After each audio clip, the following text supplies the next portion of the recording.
Good afternoon, everyone. Hope you all found the first session highly informative and thought-provoking. I once again extend my warm welcome to all respected dignitaries, faculty members, research scholars, and participants.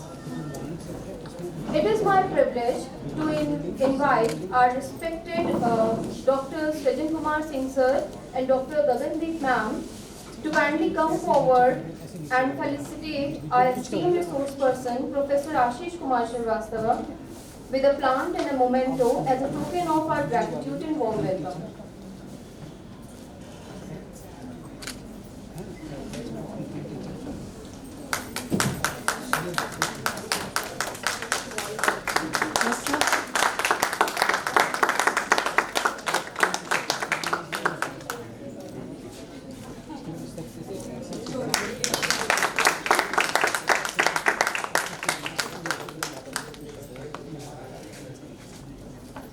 Thank you, ma'am.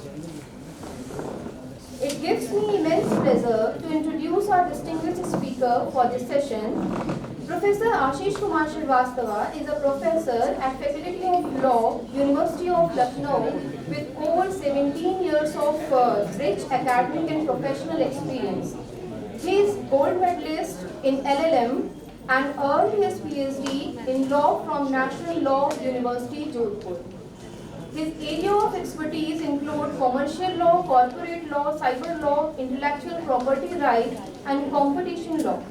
He has authored and edited several books, published numerous research papers in reputed journals, and has delivered more than 200 lectures at prestigious institutes across the country.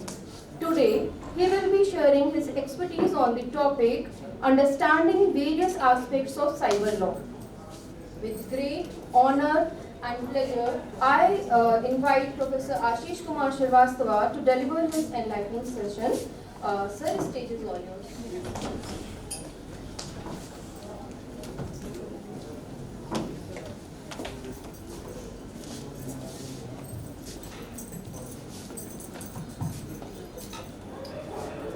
So, with the understanding that the audience is coming from diverse background, I will keep the interaction in bilingual mode as has been said by the organizers. Cyber law as a subject is very dynamic, we can see it, because the idea is that the law has to be technologically neutral. But you know, technology is changing day in, day out. And technology basically comes for the betterment of human efficiency and human beings. But vice and virtue go along. We know it all the times. So whatever technical advancement is going on in the human civilizations, humans are always very much, I will say, in a way, venturist, that they always go for vices. And that creates a lot of problems. Because if you see the IT Act itself, it came in 2000. And the reason of the making of enactment of IT Act is very, very obvious. 1995-96 के आसपास internet जैसी technology आती है, computer बड़ा ही common हो जाता है. आप सभी जो सीनियर हैं जानते हैं विंडोज 5 और विंडोज ऑपरेटिंग सिस्टम के तौर पर कितना पॉपुलर हुआ. मैं अपने चाइल्डहुड डेज रिकॉल करता हूँ कि सभी में एक होड़ मची कि चलिए भी कंप्यूटर कोर्स करते हैं, कुछ सीखना पड़ेगा. And you have to be tech savvy. From that very day, I can recall it was 92, 93. And till 26, I'm learning and learning. And things are changing like anything. Whatever you learn, you have to unlearn. And it changes the way. It's lightning fast, I'm telling you.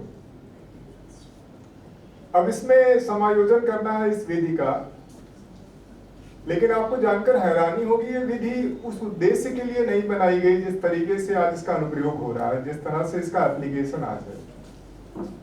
ये एक civil law था, तो आप audience चूंकि बहुत सारे लोग ला से नहीं जानते होंगे, आपका सरोकार नहीं होगा, इसीलिए पहले आप थोड़ा इसे समझें। आप जानते हैं इस विषय को, ऐसे सुना आपने जरूर है, दीवानी विधि और आपराधिक विधि, civil law and criminal law. And this all classification is nothing new, let me tell you, it has been done by Aristotle. और अरस्तु की उस क्लासिफिकेशन को पूरी सिविलाइजेशन, सारी सभ्यता अक्रॉस ग्लोब फॉलो करती। इसमें दो तरह की लाइबिलिटीज होती है, सिविल लाइबिलिटी कहलाती है, पिनल लाइबिलिटी। बड़े सरल शब्दों में आपके सामने रखता हूं कि अगर मेरी कार से आपकी कार को कोई नुकसान हुआ तो इसमें क्या हो सकता है, क्या कर सकते हैं इसमें? मैंने कार गलत तरीके से चलाई, आपके कार को नुकसान किया, क्या हो सकता है इसमें? ये लीगल लैंग्वेज में मैम कह रही है डैमेजेस कंपनसेशन ले लेंगे, सू कर दें। और हाँ, इंश्योरेंस है तो जैसे गाड़ी से अगर एक्सीडेंट हुआ है तो अगर ड्राइविंग लाइसेंस नहीं है तो 302 का मुकदमा हो सकता है। अच्छा अच्छा, ठीक है। और क्या कर सकते हैं?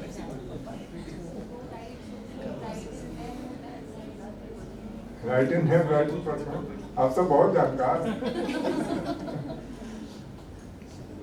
तो आप सबने अपनी अपनी समझ से बहुत सारी चीजें बताई। इसको हम दो तरीके से अरस्तु जी कहते हैं, सिविल पीनल लायबिलिटी और क्रिमिनल पीनल लायबिलिटी। ठीक है, इसका बड़ा सीधा सा मोटर व्हीकल एक्ट में इसको हम सिविल पीनल लायबिलिटी बनाते हैं कि जो नुकसान जिसने किया है उसको करेक्ट करें, इसे हम करेक्शनल जस्टिस कहते हैं। हमने आपकी कार को खरोचा, चोट लगाई, डैमेज किया, तो जितना हुआ उसको रिस्टोर करिए, इसे हम रिस्टोरेटिव जस्टिस भी कहते हैं। रिस्टोर करिए, जैसे पहले था वैसे कर दीजिए उसको। ठीक है, ये रिस्टोरेटिव का है, इसे हम सिविल कहते हैं, दीवानी। क्रिमिनल लायबिलिटी भी क्रिएट हो सकती है, क्योंकि हमारी जो पीनल लॉ है, BNS, भारतीय न्याय संहिता, जो पहले इंडियन पीनल कोड था, ठीक है, ये पीनल लॉ की पीनल लायबिलिटी की बात करता है। सिविल और पीनल का डिफरेंस समझ लीजिए, तब ये समझने में IT एक्ट आपको बड़ा आसान होगा। If something is penal, there are 4 characters. ठीक है, there must be some sovereign authority. Sovereign समझते हैं? नहीं समझते? Parliament, parliament is sovereign which makes law, declare something law. फिर दूसरी है सॉवरेनिटी के अलावा, जिसको हम पॉलिटिकलिटी कहते हैं, कि there must be a political power to declare something an offence. दूसरा एलिमेंट है स्पेसिफिसिटी। क्लियर क्लियर, साफ साफ बताइए, एकदम साफ साफ कि क्या अपराध है, लिख करके परिभाषित करके बताइए। इसीलिए अगर भारतीय न्याय संहिता की कोई भी धारा आप देखेंगे, उसका पहला हिस्सा उसको कहता है ये ऐसे ऐसे होगा तब ये अपराध होगा। थर्ड एलिमेंट है पेनल्टी, उसके लिए दंड का प्रावधान होना चाहिए। दंड बहुत जरूरी है, प्यूनिटी, पेनल्टी, प्यूनिटिवनेस। रॉयल सेक्टर आपने देखा होगा, राजदंड, और DM साहब के साथ एक अर्दली वही लेके चलता है, ऑर्डरलीनेस, इट मेंटेन ऑर्डरलीनेस। और उसके ऊपर आपने देखा क्या बना, सिग्निया of India, insignia of India, Bharat का राजदंड, राजचिन्ह बना हुआ उसके ऊपर, वो जो लिया रहता है हाथ में, किस चीज का प्रतीक है?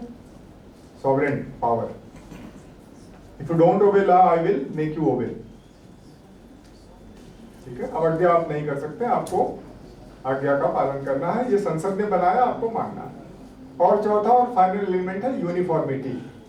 पॉलिटिकलिटी, यूनिफॉर्मिटी, पेनल्टी और स्पेसिफिसिटी, ये 4 एलिमेंट हैं पीनल लॉ के। BNS आप कोई भी धारा देखेंगे वो बताता है, डिफाइन करता है। अभी मैं आपको दिखा दूंगा, यहाँ पर डिफाइन करता है। तो अगर मैंने कार से किसी को कुचलने की कोशिश करी, अटेम्प्ट टू मर्डर है, इसके लिए मैं जेल जाऊंगा। जेल कौन भेज रहा है मुझे? Sovereign power, state of UP. मुकदमा उसमें स्टेट ऑफ यूपी मेरे ऊपर करेगा। ये बात क्लियर हुई? पीनल लॉ में पार्टी सरकार है, वो मुकदमा आपके ऊपर करती है। क्लियर? नहीं समझ में आया?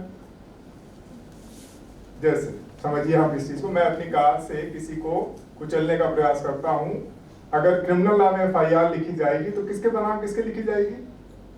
उत्तर प्रदेश राज्य बनाम आशीष, ये मुकदमा होगा। State is prosecuting agency, state is going to prosecute me. Clear? समझ में आया? और अगर आप अपनी कार का डैमेजेस या कंपनसेशन ले रहे हैं तो स्मिता वर्सेस आशीष होगा। उसमें रेमेडी सीख कर रहे हैं, वो रेमेडी मैं दूंगा आपको, और वहां पर मैं पेनलाइज हो रहा हूं। ये बात समझ में आ गई? और ये दोनों साथ साथ हो सकता है।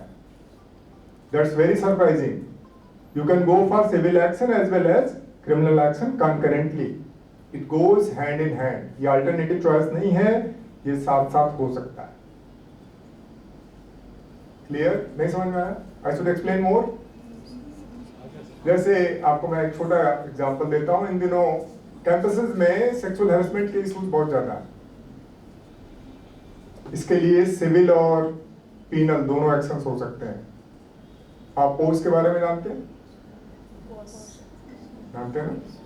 वो सिविल लॉ है, और BNS में अलग से सेक्सुअल हैरेसमेंट डिफाइंड है और पेनलाइज्ड है।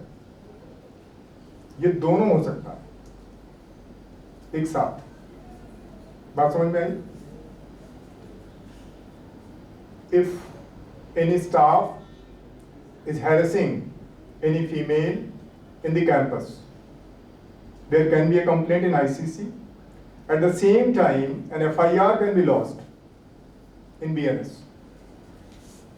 ये बात से आप अगर एग्री नहीं करते तो मुझे एक्सप्लेन करने की जरूरत पड़ेगी आपको, और अगर एग्री करें तो हम आगे बढ़ सकते हैं।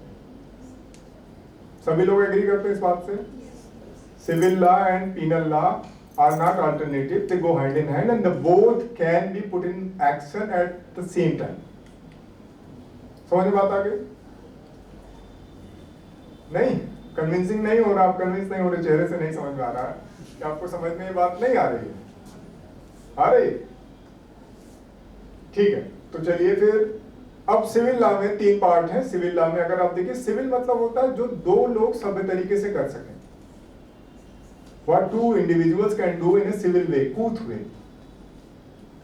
कूथ मतलब होता है बहुत ही सभ्य तरीके से, जीवन में जो संभव हो। अब 2 लोगों के बीच में, जीवन में 2 लोगों के बीच में क्या संभव है सभ्य तरीके से, बताइए थोड़ा। अगर 2 इंडिविजुअल हैं, हम दोनों में 2 सभ्य तरीके से क्या संभव है? बातचीत, खान पान, संस्कृति और लेन देन।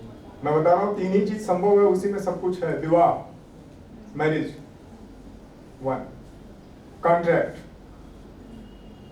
मैं यहां कैसे आया हूं? I have been invited, I have accepted, I am here delivering this talk. ये प्योर कॉन्ट्रैक्ट। आप यहां कैसे हैं? Where are you sitting here? आप अपनी सर्विस में कैसे हैं? How are you owning a car? Do you have a house? कैसे हुआ? मकान कैसे बना आपका? आप किसकी उपज है? मैरिज।